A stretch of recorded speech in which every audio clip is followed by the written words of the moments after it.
టాటా గ్రూప్లో ఊహించని మలుపు చోటు చేసుకుంది. దాదాపు 4 దశాబ్దాలుగా టాటా సంస్థతో అనుబంధం ఉన్న ఎన్ చంద్రశేఖరన్ టాటా సన్స్ చైర్మన్ పదవి నుంచి వైదొలిగారు. 1987లో టాటా కన్సల్టెన్సీ సర్వీసెస్లో ఒక సాధారణ ఇంటర్న్గా తన ప్రయాణాన్ని ప్రారంభించి 2009లో టీసీఎస్ సీఈఓగా, 2017 జనవరిలో టాటా సన్స్ అధిపతిగా ఎదిగిన ఆయన ప్రస్థానం అనూహ్యంగా ముగియడం వ్యాపార రంగాన్ని తీవ్ర దిగ్భ్రాంతికి గురిచేసింది. అసలు టాటా సన్స్ చైర్మన్ పదవికి చంద్రశేఖరన్ ఎందుకు రాజీనామా చేయాల్సి వచ్చింది? పొమ్మనలేక పొగబెట్టారా? నోయల్ టాటాకు వ్యతిరేకంగా చంద్రశేఖరన్ పనిచేస్తున్నారా? అసలు టాటా గ్రూప్స్లో ఏం జరుగుతోంది ఇప్పుడు చూద్దాం. ఈ వివాదం కంటే ముందు మనం చంద్రశేఖరన్ గురించి మాట్లాడుకోవాలి. నటరాజన్ చంద్రశేఖరన్ తమిళనాడులోని మహనూర్ అనే చిన్న గ్రామంలో వ్యవసాయ కుటుంబంలో జన్మించారు ఈయన. కోయంబత్తూర్ ప్రైవేట్ కళాశాలలో పీజీ పూర్తి చేసిన తర్వాత 1987లో టాటా కన్సల్టెన్సీ సర్వీసెస్ టీసీఎస్లో ఒక సాదాసీదా సాఫ్ట్వేర్ ఇంటర్న్గా తన ప్రయాణాన్ని ప్రారంభించారు. అత్యంత కష్టపడే తత్వం చంద్రశేఖరన్ది. దూరదృష్టితో ఆలోచించి అంచెలంచెలుగా ఎదిగిన ఆయన 2009లో టీసీఎస్ సీఈఓగా బాధ్యతలు చేపట్టారు. ఆయన నాయకత్వంలో టీసీఎస్ ఆదాయం ఊహించని స్థాయిలో పెరిగింది. టెక్ దిగ్గజ కంపెనీల్లో టీసీఎస్ను ప్రథమ స్థానంలో నిలబెట్టారు. టాటా గ్రూప్లో అత్యధిక లాభాలు తెచ్చిపెట్టే కామధేనువుగా టీసీఎస్ను తీర్చిదిద్దారు. ఇదిలా ఉండగానే 2016లో సైరస్ మిస్త్రీ వివాదం తర్వాత టాటా గ్రూప్ తీవ్ర సంక్షోభంలో కూరుకుపోయింది. ఆ సమయంలో గ్రూప్ ప్రతిష్టను కాపాడటానికి నమ్మకమైన వ్యాపారవేత్త కోసం రతన్ టాటా వెతికారు. ఆ సమయంలోనే ఆయనకు చంద్రశేఖరన్ సరైన ప్రత్యామ్నాయంగా కనిపించారు. అలా 2017లో టాటా కుటుంబానికి చెందని మొదటి వ్యక్తిని టాటా సన్స్ చైర్మన్ పీఠం పైన రతన్ టాటా కూర్చోబెట్టారు. అయితే రతన్ టాటా నమ్మకాన్ని చంద్రశేఖరన్ ఏనాడు వమ్ము చేయలేదు. చంద్రశేఖరన్ ఏనాడు వివాదాలకు తావివ్వకుండా కేవలం ఫలితాలపైనే దృష్టి పెట్టారు. టాటా గ్రూప్స్లోని నష్టాల్లో ఉన్న వ్యాపారాలను చక్కదిద్దడం, ఎయిర్ ఇండియాను తిరిగి టాటా గూటికి తీసుకురావడం, గ్రూప్ మార్కెట్ విలువను $300 బిలియన్ పైగా పెంచడం ద్వారా రతన్ టాటా నమ్మకాన్ని నిలబెట్టుకున్నారు కూడా. ఇక్కడి వరకు అంతా బానే ఉంది. అసలు వివాదం ఎప్పుడు మొదలైందంటే రతన్ టాటా అక్టోబర్ 2024లో కన్ను మూసిన తర్వాత టాటా సామ్రాజ్యంలో అలాగే భారత పారిశ్రామిక రంగంలో అనేక కీలక పరిణామాలు చోటు చేసుకున్నాయి. రతన్ టాటా మరణం తర్వాత ఆయన సవతి సోదరుడైన నోయల్ టాటా టాటా ట్రస్ట్ నూతన చైర్మన్ గా ఏకగ్రీవంగా ఎన్నికయ్యారు. టాటా సన్స్ లో 66% వాటా కలిగిన టాటా ట్రస్ట్ కు ఆయనే బాధ్యతలు చేపట్టారు. రతన్ టాటా ఉన్నంతకాలం నిర్ణయాలన్నీ సజావుగా సాగాయి. కానీ ఆయన మరణం తర్వాత టాటా సన్స్ బిజినెస్ ఆపరేషన్స్ అలాగే టాటా ట్రస్ట్ అంటే చారిటబుల్ ఓనర్షిప్ మధ్య నిర్వహణ విధానాలపైన, బోర్డు ప్రాతినిధ్యం పైన భేదాభిప్రాయాలు రావడం మొదలైంది.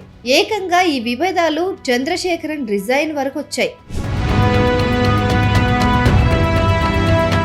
2026 ఫిబ్రవరి 24న టాటా సన్స్ బోర్డు సమావేశం జరిగింది. చంద్రశేఖరన్ పదవీ కాలాన్ని మరో 5 ఏళ్ల పాటు పొడిగించాలని సర్ దొబార్జీ టాటా ట్రస్ట్ అలాగే సర్ రతన్ టాటా ట్రస్ట్ ఏకగ్రీవంగా నిర్ణయించి రికమెండ్ చేశాయి. అయితే టాటా సన్స్ బోర్డులోని కీలక సభ్యుల్లో ఒకరైన ప్రస్తుత ట్రస్ట్ చైర్మన్ నోయల్ టాటా ఈ ప్రతిపాదనను వ్యతిరేకించారు. అలాగే బోర్డు సభ్యులందరి ఏకగ్రీవ మద్దతు లభించకపోవడంతో తాను తప్పుకోవాలన్న నిర్ణయాన్ని ఆనాడే చంద్రశేఖరన్ తీసుకున్నట్లు తెలుస్తోంది. ఆ సమావేశం జరిగి 6 నెలలు గడిచినా ఈ విషయంలో ఎలాంటి స్పష్టత రాలేదు. పైగా టాటా సన్స్ షేర్ మార్కెట్లో లిస్ట్ చేయకూడదని అలాగే షాపూర్జీ పల్లోంజీ గ్రూప్ వాటాల వివాదాన్ని పరిష్కరించాలనే షరతులపైన కూడా బోర్డులో తీవ్ర భేదాభిప్రాయాలు వచ్చాయి. ఇలా రకరకాల కారణాలతో చంద్రశేఖరన్ తప్పుకున్నట్లు తెలుస్తోంది. చైర్మన్ పదవి నుంచి తప్పుకోవడం పైన చంద్రశేఖరన్ స్పందించారు. ఈ గౌరవనీయమైన సంస్థలో 5 ఏళ్ల పాటు పనిచేసి 10 ఏళ్ల పాటు టాటా సన్స్ ను నడిపించే అవకాశం రావడం నా అదృష్టం. ప్రస్తుతం గ్రూప్ లో ఎన్నో కీలకమైన ప్రాజెక్టులు జరుగుతున్నాయి. అందుకే తదుపరి కొత్త నాయకుడిని ఎన్నుకునే ప్రక్రియను త్వరగా పూర్తి చేసి సులభంగా బాధ్యతల మార్పిడి జరిగేలా చూడాలని బోర్డును కోరారు ఆయన.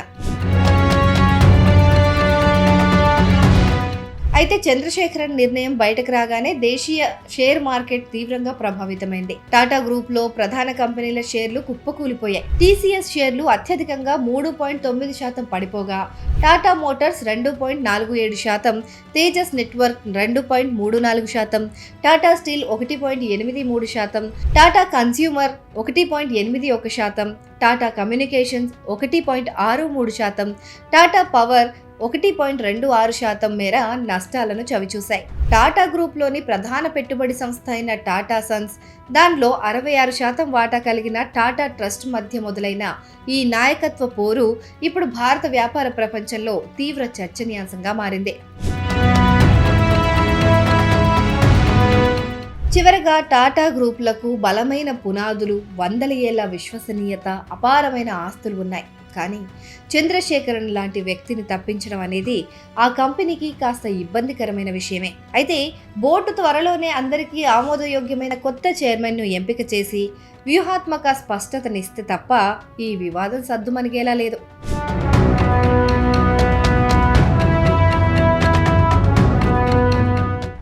He has been there for almost about 4 decades, and as a person of the industry, he's put in a lot of hard work, which is visible in all the Tata Sons and the group companies.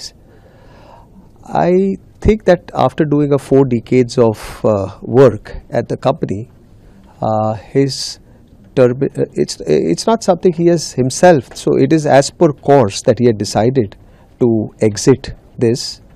The only thing is that probably he wouldn't have got a unanimous board decision, which has made him not to go ahead with the renewal plan.